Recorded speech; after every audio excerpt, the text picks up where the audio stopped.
पहला प्रश्न है, स्थूल क्रियात्मक कौशल हैं लिखना, चित्रकारी, चलना और पकड़ना। तो स्थूल क्रियात्मक कौशल वे कौशल होते हैं जिनमें शरीर के बड़े अंगों का उपयोग किया जाता है, जैसे हाथ और पैर का। इसके कुछ उदाहरण हैं, स्थूल क्रियात्मक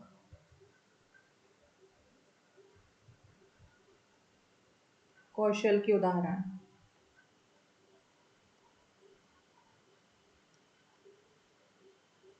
चलना,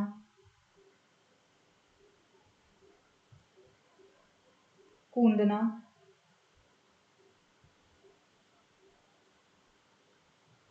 चढ़ना,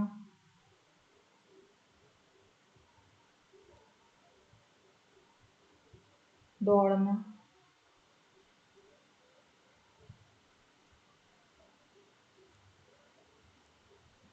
साइकिल चलाना,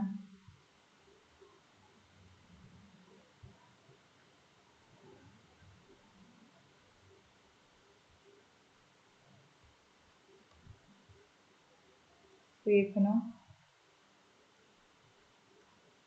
आदि। ये सब स्थूल क्रियात्मक कौशल हैं। तो यहाँ पे हमारा आंसर हो जाएगा चलना,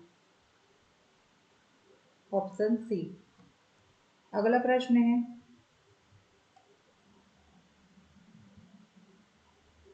विकास में निश्चित क्रम पाया जाता है सिर से पांव तक, धड़ से कमर तक, कमर से पांव तक और पांव से सिर तक।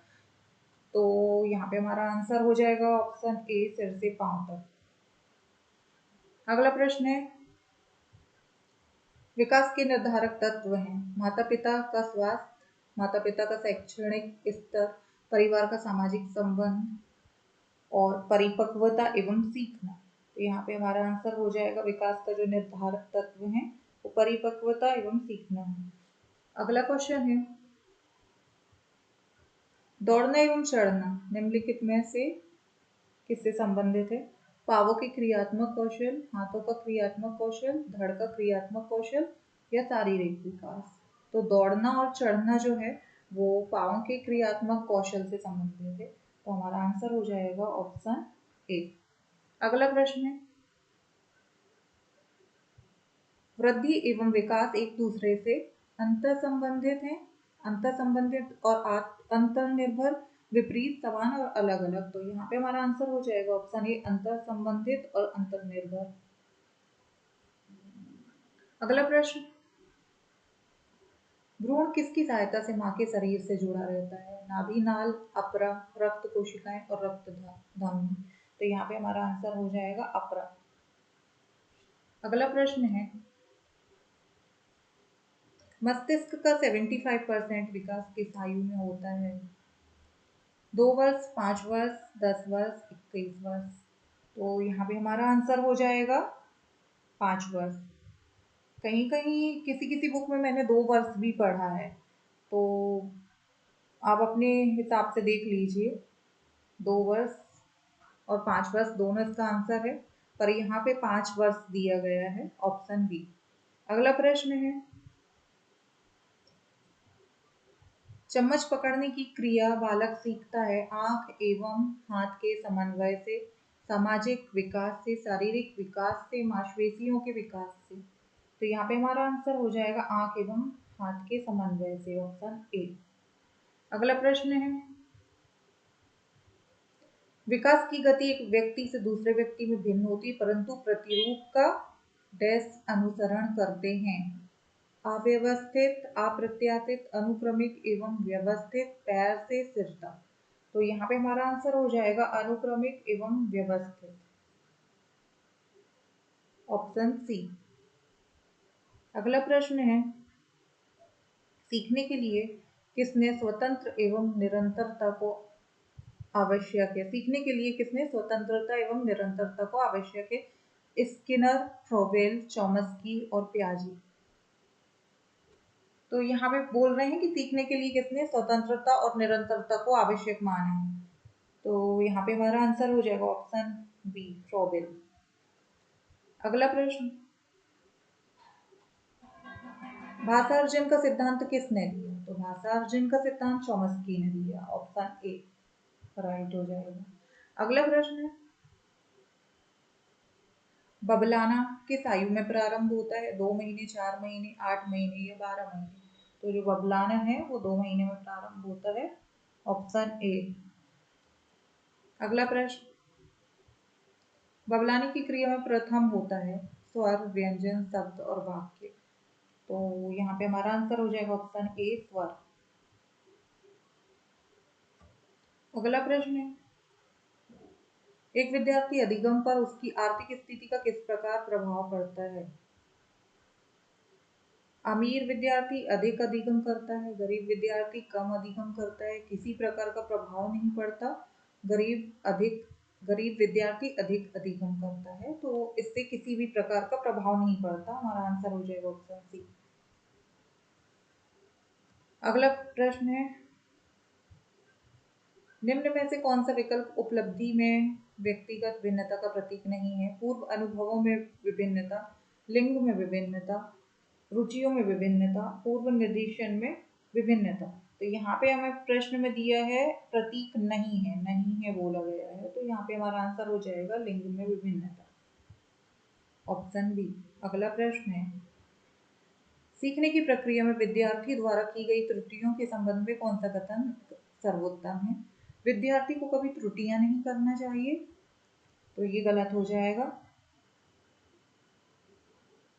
त्रुटियां अधिगम प्रक्रिया का भाग हैं, ये सही होगा। हमारा आंसर होगा ऑप्शन बी, त्रुटियां अधिगम प्रक्रिया का भाग हैं। अगला प्रश्न है, एक बालक के व्यक्तित्व के मापन की सर्वाधिक व्यक्तिपरक विधि कौन सी है? प्रक्षेपी विधि, साक्षात्कार विधि, प्रश्नावली विधि और समाजमिति विधि। तो यहाँ पे हमारा आंसर हो जाएगा प्रश्नावली विधि। Option C. अगला प्रश्न है, निम्न में से व्यक्तित्व मापन की प्रक्षेपी विधि है? निर्धारण मापनी, अवलोकन, साक्षात्कार, प्रासंगिक और अंतर्बोध परीक्षण। तो यहाँ पे हमारा आंसर हो जाएगा ऑप्शन डी, प्रासंगिक और अंतर्बोध परीक्षण।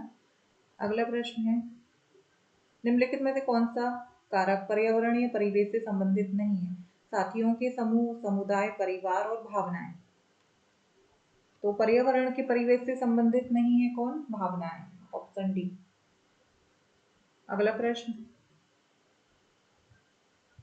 बच्चों के सीखने के तंत्र को समझना महत्वपूर्ण है, जिससे कि उन्हें नई संकल्पनाएं सिखाएं, उन्हें आज्ञाकारी बनाएं, उन्हें दोस्त बनाने में मदद करें, स्कूल के शिष्टाचार सीखें। तो यहाँ पे हमारा आंसर हो जाएगा ऑप्शन ए, उन्हें नई संकल्पनाएं सिखाएं। अगला प्रश्न है, यह डैश के माध्यम से है कि मनुष्य की क्षमता और उसके वातावरण के कार्य करने की क्षमता में वृद्धि होती है? बैठने, सोने, सीख रहा हूँ और चलने। तो यहाँ पे हमारा आंसर हो जाएगा ऑप्शन सी, सीख रहा हूँ।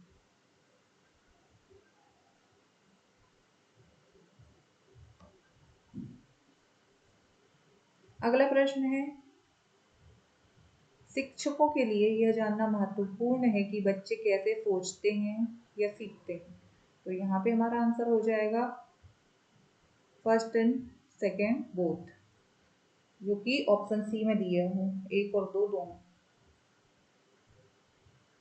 अगला प्रश्न है, अधिगम को आंशिक रूप से एक संज्ञानात्मक प्रक्रिया और आंशिक रूप से एक डैश माना गया है? सामाजिक और स्नेही, असंज्ञानात्मक, निष्क्रिय और विसंगति। तो यहाँ पे हमारा आंसर हो जाएगा ऑप्शन ए, सामाजिक और स्नेही। अगला प्रश्न है, सीखना एक संज्ञानात्मक प्रक्रिया के रूप में योग्य है क्योंकि इसमें निम्नलिखित शामिल है? केवल विचार, केवल धारणा, केवल विश्लेषण, विचार, धारणा और विश्लेषण। तो हमारा आंसर हो जाएगा ऑप्शन डी, विचार, धारणा और विश्लेषण। अगला प्रश्न है, निम्नलिखित में से कौन सा कथन सही नहीं है? अध्यापन और अधिगम के अलग अलग अर्थ होते हैं। अध्यापन और अधिगम एक दूसरे से संबंधित हैं। अध्यापन अधिगम का कोई अलग अर्थ नहीं है और अध्यापन अधिगम की प्रक्रिया अध्यापन और अधिगम दोनों से भिन्न होती है। तो यहाँ पे प्रश्न में पूछा है कौन सा कथन सही नहीं है, तो यहाँ पे हमारा आंसर हो जाएगा ऑप्शन सी, अध्यापन। अधिगम का कोई अलग अर्थ नहीं है। अगला प्रश्न है, अध्यापन का संबंध किससे नहीं है? अध्ययन, लिखना, अंकगणित और जिम्मेदारियां। तो टीचिंग का संबंध किससे नहीं है? यहाँ पे पूछा नहीं है, प्रश्न में देखते हैं ऊपर, नहीं है। तो जो अध्यापन का जो संबंध है, अध्ययन से है, लिखने से भी है, अंकगणित से भी है, लेकिन जिम्मेदारियों से नहीं है। तो हमारा आंसर हो जाएगा ऑप्शन डी। अगला प्रश्न, अधिकार और दायित्व इनमें शामिल हैं, शिक्षा, अध्यापन। तो जो अधिकार और दायित्व में है, इसमें शामिल है शिक्षा। तो हमारा आंसर हो जाएगा केवल एक, ऑप्शन ए। अगला प्रश्न है, अधिगम और सीखना डैश प्रक्रियाएं हैं, अपेक्षिक और प्रासंगिक। तो यहाँ पे जो अधिगम और सोचना है वो अपेक्षिक और प्रासंगिक दोनों प्रक्रियाएं हैं, जो कि ऑप्शन सी में दिया है, फर्स्ट एंड सेकेंड बोथ। अगला प्रश्न है, निम्नलिखित में से कौन सीखने की प्रक्रिया में सक्रिय भागीदार हैं? शिक्षक और शिक्षार्थी। तो शिक्षक और शिक्षार्थी दोनों सीखने की प्रक्रिया में सक्रिय रूप से भागीदार होते हैं। तो हमारा आंसर हो जाएगा ऑप्शन सी, एक और दो दोनों। अगला प्रश्न है, प्रभावी शिक्षण है सहयोगी और विचारोत्तेजक। तो यहाँ पे ये दोनों प्रभावी शिक्षण है। तो हमारा आंसर हो जाएगा ऑप्शन सी, एक और दो दोनों।